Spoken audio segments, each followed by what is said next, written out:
Hello friends, आप सबका स्वागत है इस योर लॉर्डशिप के ऑनलाइन प्लेटफॉर्म पर। और आज हम part 1 of the constitution of India कर रहे हैं, that is union and it's territory. जो पार्ट 1 है उसमें यूनियन एंड इट्स टेरिटरी के बारे में दिया गया है और ये कंसिस्ट करता है article 1 to article 4 of the constitution of India. अब आर्टिकल 1 हमें बताता है फर्स्ट ऑफ ऑल कि हमारे इस यूनियन का, हमारे देश का नाम क्या होगा और साथ ही साथ किस तरह का पॉलिटिकल स्ट्रक्चर हमारा कॉन्स्टिट्यूशन इस्टेब्लिश करना चाहता है। तो article 1 says India that is Bharat shall be union of state. तो आर्टिकल 1 दो चीज़ बताता है। सबसे पहले कि हमारे देश का नाम क्या होगा, तो उन्होंने कहा कि इंडिया दैट इज़ भारत। तो दो नाम इन्होंने रखा है ऑफिशियली, दैट इज़ इंडिया और इसी को वो भारत भी कहते हैं। दूसरा इन्होंने कहा कि नेचर ऑफ पॉलिटिकल सिस्टम क्या होगा, तो इसके लिए जो टर्म इन्होंने यूज़ किया वो है यूनियन ऑफ स्टेट। तो India that is Bharat shall be, the word जो इन्होंने बीच में यूज किया है वो है shall, that is it is compulsory in nature, it is mandatory in nature, it is not optional. तो India that is Bharat shall be union of state. अब ये यूनियन ऑफ स्टेट का मतलब डॉक्टर B.R. अम्बेडकर ने कॉन्स्टिट्यूएंट असेंबली में खुद कहा था कि हमारा जो वर्ड हमने यूज़ किया है यूनियन ऑफ स्टेट, ये इसलिए क्या है क्योंकि हम फेडरेशन ऑफ स्टेट नहीं हैं, रेदर यूनियन ऑफ स्टेट है। अब अंतर क्या है फेडरेशन ऑफ स्टेट जैसे अमेरिका है और यूनियन ऑफ स्टेट जैसे इंडिया है, इन दोनों में। तो सबसे पहला डिफरेंस डॉक्टर B.R. अम्बेडकर ने ये बताया कि अमेरिका में या फेडरेशन ऑफ स्टेट में there is an agreement between the states. States ने आपस में एग्रीमेंट करके यूनियन बनाया है, but as far as India is concern हमारे यहाँ ऐसा कुछ भी नहीं हुआ है। दैट इज स्टेट्स ने यूनियन एक एग्रीमेंट के थ्रू नहीं बनाया है, बल्कि स्टेट स्वेच्छा से यूनियन में शामिल हुए हैं। इसीलिए यदि एक एग्रीमेंट है तो एग्रीमेंट तोड़ा भी जा सकता है।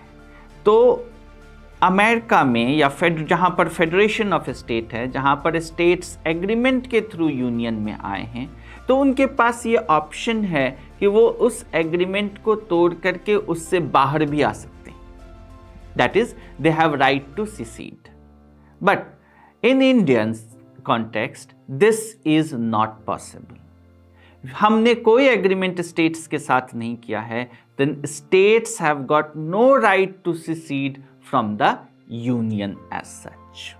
तो ये दो चीजें हैं जिसके लिए हमने टर्म यूज किया है यूनियन ऑफ स्टेट, ना कि फेडरेशन ऑफ स्टेट। फर्स्ट कि there is no agreement between states and the union, that is they will form a union. Second कि there is no option of state to secede away from the union as such. Then second चीज जो article 1 कहता है वो है territory of India.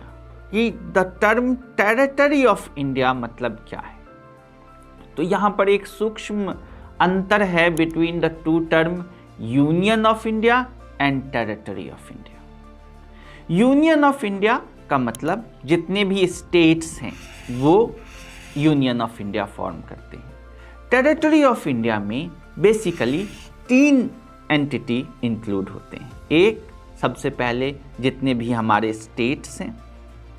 Second, जो भी हमारे यूनियन टेरिटरीज हैं वो भी इसके अंतर्गत आएंगे।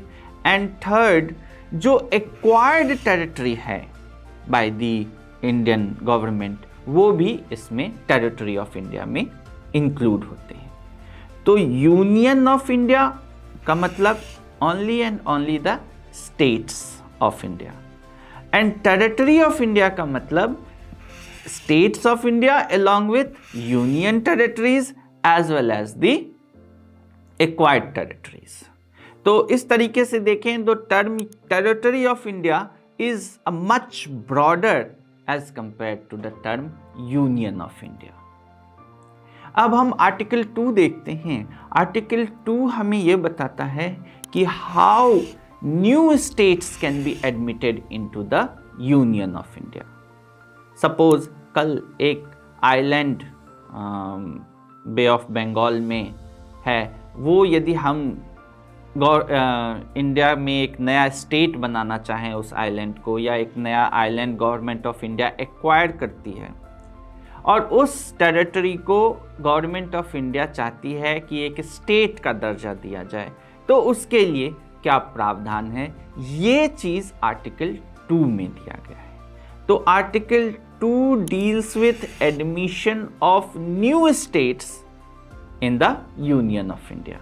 तो इसके लिए आर्टिकल 2 कहता है कि new states will be admitted by an act of the parliament. Parliament एक एक्ट बनाएगी और उस एक्ट के थ्रू उस नए स्टेट का इंडिया में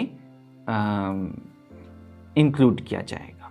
जो most important article of this part 1 is article 3 of the constitution of India.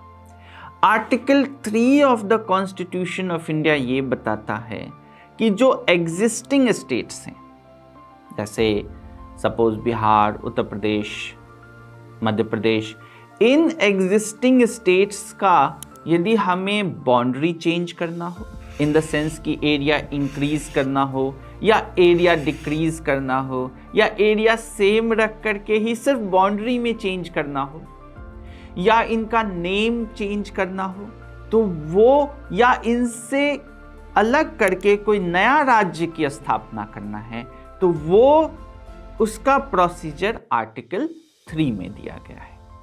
तो article 3 deals with the change और alteration in name, area and boundary, including increase in area और decrease in area in the existing state. तो इसके लिए basically हमें 4 steps follow करने होते हैं. ये प्रोसीजर इंपॉर्टेंट है. फर्स्ट कि प्रेसिडेंट ये ऐसा कोई भी बिल तब तक इंट्रोड्यूस नहीं होगा जब तक कि प्रेसिडेंट का प्रायर रिकमेंडेशन नहीं ले लिया जाता है. The first step is to take prior recommendation of the president for that particular bill, जिसमें कि हम रीऑर्गेनाइजेशन करना चाहते हैं स्टेट का. फिर president has got to send that bill to the concerned state legislative assembly. President उसको concerned state legislative assembly के पास भेजेगा फॉर देयर ओपिनियन, और इसमें वो एक टाइम पीरियड भी फिक्स कर सकते हैं कि इतने दिन के अंतर्गत हमें ये चीज चाहिए. तो द फर्स्ट स्टेप कि प्रेसिडेंट का प्रायर रिकमेंडेशन. सेकेंड स्टेप कि प्रेसिडेंट उसे भेज देगा for the opinion of the state legislative assembly concerned.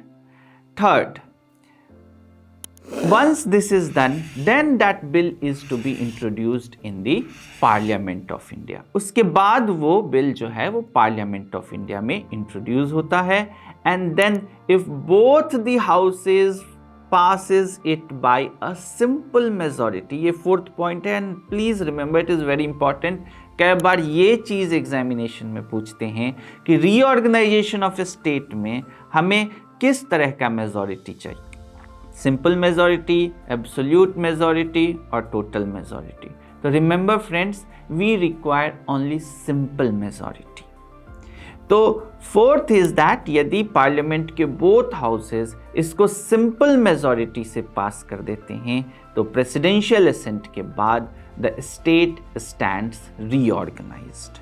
तो 4 स्टेप जिसमें कि स्टेट का रीऑर्गेनाइजेशन आर्टिकल 3 में दिया गया है वो है कि prior recommendation of president, second opinion of the state legislative assembly concerned, thereafter it has to be passed by both the houses of this parliament, and fourth it has to be passed by a simple majority in both the houses, and then the presidential assent is given.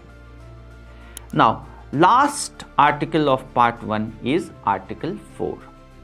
Article 4 simply ये कहता है कि अब जैसे ही कोई नया state बनता है तो शेड्यूल 1 जिसमें कि सारे स्टेट्स के नाम हैं वहाँ चेंज होगा, and schedule 4 that is Rajya Sabha में जो रिप्रेजेंटेशन है वो चेंज होगा।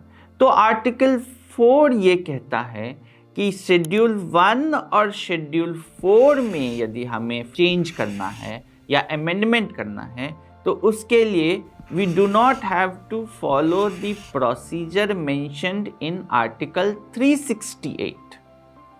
यानी यदि स्टेट रीऑर्गेनाइजेशन के कारण या नए स्टेट के एडमिशन के कारण शेड्यूल 1 ऑफ द कॉन्स्टिट्यूशन में अमेंडमेंट करना हो या शेड्यूल 4 जिसमें कि राज्यसभा का मेंबर एलोकेशन है हर स्टेट का, शेड्यूल 4 में यदि अमेंडमेंट करना हो तो उसके लिए हमें अलग से कोई constitutional amendment act under article 368 लाने की आवश्यकता नहीं होगी। तो this is what is your part 1 of the constitution of India, जिसमें हमने 4 आर्टिकल देखे। Article 1 that is name of the union, and India, that is Bharat, shall be union of a state, or territory of India consists of the states, the union territories and the acquired territories।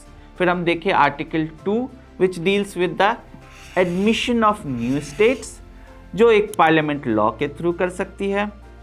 फिर हमने देखा article 3 जिसमें कि procedure दिया गया है how the existing state is to be reorganized, and then we saw article 4 के इसके लिए आर्टिकल 368 में के थ्रू अमेंडमेंट करने की आवश्यकता नहीं। Thank you friends.